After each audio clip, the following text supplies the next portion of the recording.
اهدنا الصراط المستقيم.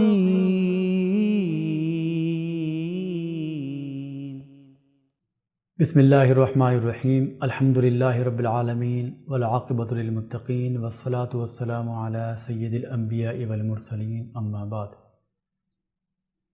خلاصہ سورۃ یونس. آنے والی آیات بڑے محکم دعویٰ کی آیات ہیں. مشرک ان کو نہیں مانتے کہ اس کی کیوں کر مانیں کہ مرد ہو کر اپنے آپ کو رسول کہتا ہے، یہ تو جھوٹا ہے.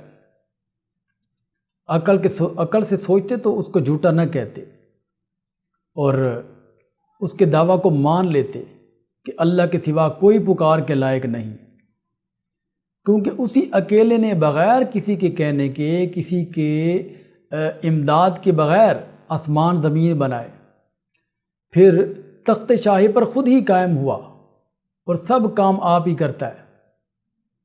اس کی اجازت کے بغیر اس کے حضور کوئی شفاعت نہیں کر سکتا. یہ بات ذہن نشین کر کے مسئلہ مان لو اور اسی کو پکارو. جب کسی کام میں اس کا کوئی شریک نہیں تو تم پکار میں اس کا شریک کیوں بناتے ہو؟ ضد نہ کرو، وہ تمہیں دوبارہ زندہ کرے گا اور ضدیوں کو سخت سزا دے گا اور منیب کو جزائے خیر دے گا. لہذا منیب بنو، ضدی نہ بنو.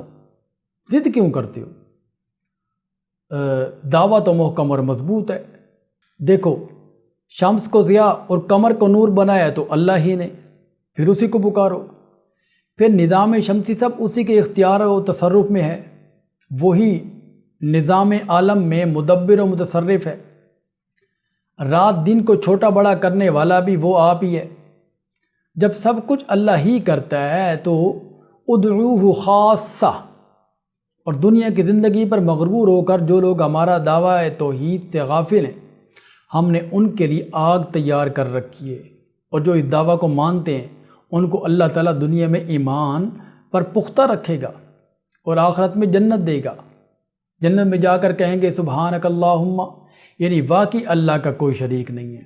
اور جو لوگ ضد میں آ کر اس دعویٰ کے مقابلے میں کہتے ہیں اللہم ان کان ھذا ھو الحق من عندک فامطر علینا حجارہ، اگر ہم ان کی اس بد دعا پر ان کو عذاب دے دیتے تو ان کا مقررہ وقت کبھی کا پورا ہو چکا ہوتا، لیکن ہم جلدی عذاب نہیں دیا کرتے. جو تو مشرک ہمارا دعویٰ نہیں مانتے، لیکن جب کسی مشرک کو کوئی تکلیف آتی ہے اور پیر و فقیروں کو پکارنے سے بھی کام نہ بنے تو ہمیں پکارتا ہے، اور پھر جب تکلیف دور ہو جاتی ہے تو پھر اپنے مصیبت کو بھول جاتا ہے اور انداز بنانے لگ جاتا ہے. دعویٰ مان لو ورنہ پہلے کفار کی طرح ہلاک ہو جاؤ گے. تعجب کا مکان ہے کہ بیان تام سن لینے کے بعد بھی یہ کہتے ہیں کہ یا تو اس قرآن کے ماں سوا کوئی اور قرآن لے آ یا پھر اسی میں ترمیم کر دے. آپ فرما دیں کہ یہ میرے بس کا کام نہیں کہ اس میں ترمیم کروں یا اور قرآن لاؤں. اگر اللہ تعالیٰ قرآن نہ اتارتا تو میں نہ پڑھتا. آخر 40 سال پہلے بھی تو آپ میں رہ چکا ہوں. اب بھی جو نہ مانے وہ جہنمی ہے. اور یہ جو مشرک کہتے ہیں کہ ہم پیروں فقیروں نبیوں ولیوں کو حاجت روا نہیں سمجھتے، ہم تو ان کو شفاعہ سمجھ کر پکارتے ہیں. آپ صلی اللہ علیہ وسلم ان سے کہیے کہ اگر کہ تم اللہ تعالیٰ کو بتاتے ہو اور اس کو خبر دیتے ہو اس کے شریک کی کہ وہ بیچارہ ارض و سما میں اپنا شریک نہیں جانتا. میں شریکوں سے پاک ہوں، میرا کوئی شریک نہیں، اسی لیے میں نے شریک بنانے سے منع کیا ہے. اب اگر کوئی یوں کہے کہ غیر اللہ کی پکار جائز کیوں، اللہ نے ہمیں تو غیر اللہ کی پکار سے منع نہیں کیا، تو آپ صلی اللہ علیہ وسلم فرما دیں کہ تمام انبیاء غیر اللہ کی پکار سے منع کرتے رہے، پھر باغیوں نے بغاوت و ضد کی وجہ سے اختلاف کر دیا. پھر تمہیں اجازت کہاں سے مل گئی؟ پھر اگر کوئی کہے کہ اگر تم توحید کے مدعی سچے ہوتے تو مشرکین پر دنیا ہی میں عذاب آ جاتا، تو آپ فرمائیں اگر فیصلہ کا دن مقرر نہ ہوتا تو دنیا ہی میں فیصلہ کر دیا جاتا. پھر اگر یہ مشرک کہیں کہ ہمیں بتاؤ کہ وہ فیصلہ کا دن کب آئے گا، تو آپ فرمائیں کہ میں غیب دان نہیں، غیب دان صرف اللہ ہے. البتہ میرے سچا ہونے کو بتانے کے لیے تمہیں کسی عذاب سے ضرور آزمائے گا. اور مشرکوں پر تعجب آنا چاہیے کہ اگر میں ان کو آزمانے کے بعد رحمت دے دوں تو پھر ہماری آیات میں استہزاء اور مخول کرنے لگ جاتے ہیں. تعجب کا مقام ہے کہ اگر مشرکوں کو دریا میں مخالف ہوا کا تیز جھونکا پہنچے تب تو صرف اللہ کو پکارتے ہیں اور اقرار کرتے ہیں کہ یا اللہ اب اس تکلیف کو دور کر، ہم شکر گزار ہوں گے، یعنی تیرے رسول پر ایمان لے آئیں گے۔ لیکن جو ہی ان کو نجات مل جاتی ہے تو فوراً توحید بتانے والوں کے ساتھ شرارتیں شروع کر دیتے ہیں اور شرک پر مصر ہو جاتے ہیں۔ لوگو، مسئلہ توحید کا مان لو، نہ ماننے کا تمہیں کو نقصان ہوگا۔ حیات دنیا پر مغرور نہ ہو، وہ یہ کوئی چیز نہیں ہے، مان لو جنت ملے گی، دیدار الہی بھی نصیب ہوگا۔ شرک کرو گے تو دوزخ میں رسوا ہو جاؤ گے، اور جن کو شفاعت سمجھ کر تم پکارتے ہو وہ تو قیامت کے دن صاف پکار جائیں گے کہ تم ہمیں نہ پکارتے تھے، اللہ گواہ ہے ہمیں تمہاری پکار کا کچھ علم نہیں۔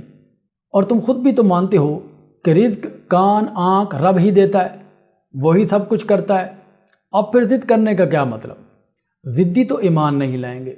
مشرک کے پاس شرک کی کوئی دلیل نہیں، وہ محض رسمی طور پر دیکھا دیکھی اور اپنے پیروں کے بیان کردہ شبہات واہیہ کی اتباع کرتے ہوئے شرک کرتا ہے، اور قرآن جیسی مکمل و مدلل کتاب کو افتراء بتاتا ہے۔ ارے یہ افتراء نہیں ہے، اگر یہ افتراء شدہ کتاب ہے تو تم بھی اس طرح کی کتاب لے آؤ جس میں عقلی و نقلی دلائل سے دعویٰ شرک کا ہو۔ نہیں، اس کتاب کے برحق ہونے میں کوئی شک نہیں۔ مشرک لوگ محض ضد میں آ کر تکذیب کرتے رہتے ہیں، نہ تو اس کو کوئی سمجھا ہے، نہ ہی اس میں کوئی شبہ ہے۔ بات تو مانتے ہی نہیں، نہ ہی سنتے ہیں، بات سنتے ہیں مگر ان میں انابت نہیں، تو اس لیے ان کو ایسا سننا فائدہ مند نہیں۔ آخرت کی سزا تو ہے ہی، اور اس دنیا میں بھی دکھا سکتے ہیں۔ ہم عذاب کی بات کرتے ہیں تو انادن یہ مشرک پوچھتے ہیں کہ یہ عذاب کب کو آئے گا؟ آپ فرمائیے کہ میں تو اپنے نفس کا بھی مالک نہیں ہوں، تمہیں عذاب کس طرح دے سکتا ہوں؟ عذاب دینا تو اللہ کا کام ہے، وہ جب چاہے گا عذاب دے گا۔ یہ بتاؤ کہ اب تم عذاب کیوں مانگتے ہو؟ کیا جب عذاب آئے گا تو تم بچ جاؤ گے یا ایمان لاؤ گے؟ نہیں، بلکہ اس وقت کہا جائے گا کیا اب یقین آ گیا؟ تم ہی تو اس کے آنے سے پہلے شک کر کے اس کی جلدی مچاتے تھے۔ ڈرو عذاب اخروی سے، اور مسئلہ مان لو کہ پکار کے لائق اللہ کے سوا اور کوئی نہیں۔ اور یہ بھی یاد رکھو کہ جب سب کچھ کرنے جاننے والا اور متصرف الامور بھی صرف اللہ ہے تو اس قرآن نصیحت، رحمت و ہدایت کی آمد پر تمہیں خوش ہو جانا چاہیے، اور اس ہدایت کے مطابق تحریمات العباد اور نظر غیر اللہ نہ کرو، ورنہ اللہ چونکہ سب کچھ جانتا ہے تمہارے اعمال سے بے خبر نہیں، تمہیں سزا دے گا۔ دیکھو، جب ہر چیز کا مالک اللہ ہی ہے تو تحلیل و تحریم اپنی طرف سے نہ کرو، اور سمیع علیم بھی اللہ ہی ہے، لہذا پکار کے لائق بھی وہی ہے۔ مشرکو، شرک کر کے اللہ پر کیوں جھوٹ گھڑتے ہو؟ جھوٹ کرنے والے ہدایت نہ پائیں گے، بلکہ اللہ ان پر مہر جباریت لگا کر عذاب دے گا۔ دیکھو، نوح، موسیٰ، ہارون علیہ السلام وغیرہ انبیاء نے یہی دعویٰ بیان کیا، لوگوں نے تکذیب کی، اس لیے ان مکذبین پر مہر جباریت لگی، پھر معذب ہوئے۔ اسی طرح بنی اسرائیل کو مبارک ملک میں جگہ دی، پھر انہوں نے اختلاف کیا، باوجود کہ دین کی حقیقت انہیں معلوم ہو چکی تھی، ان پر بھی مہر جباریہ لگی۔ اے رسول، آپ پہلی کتب کے مصدق ہیں، یعنی آپ کا دعویٰ کتب سابقہ میں موجود ہے، لہذا شک نہ کرنا۔ مشرکین پر ضد کی وجہ سے مہر جباریت لگ گئی، آپ اگرچہ ہر قسم کے معجزات ان کو دکھا دو تب بھی یہ لوگ نہ مانیں گے جن پر مہر جباریت لگ چکی ہے، جب تک ان کو عذاب علیم نہ آ پہنچے۔ اگر ایمان لاتے تو اس دنیا میں ان کو عذاب علیم نہ پہنچتا، اور مجبوری کا ایمان تو معذور ہی نہیں، ورنہ سب مسلمان ہو جاتے۔ ان معاندین کو کہہ دو کہ تم پر پہلے لوگوں کی طرح عذاب آ جائے گا، فانتظروا انی معکم من المنتظرین۔ حاصل یہ ہوا کہ ہر معاند امت پر اللہ نے مہر جباریت لگا دی تھی، اب اس زمانے کے معاندین پر بھی اللہ تعالیٰ مہر جباریت لگا دے گا۔ صرف قوم یونس تھی جو عذاب آنے سے پہلے تائب ہو گئے، اللہ تعالیٰ نے عذاب واپس کر دیا۔ تو اس صورت کا ثمرہ یہ ہے کہ جب سب کچھ کرنے جاننے والا اللہ ہی ہے تو پھر اسی کو پکارو، اور اگر تم یہ دعویٰ نہ مانو تو میں اسی دعویٰ پر پختہ ہوں کہ سب کچھ کرنے جاننے والا صرف اللہ ہے، اور میں صرف اسی کو پکاروں گا۔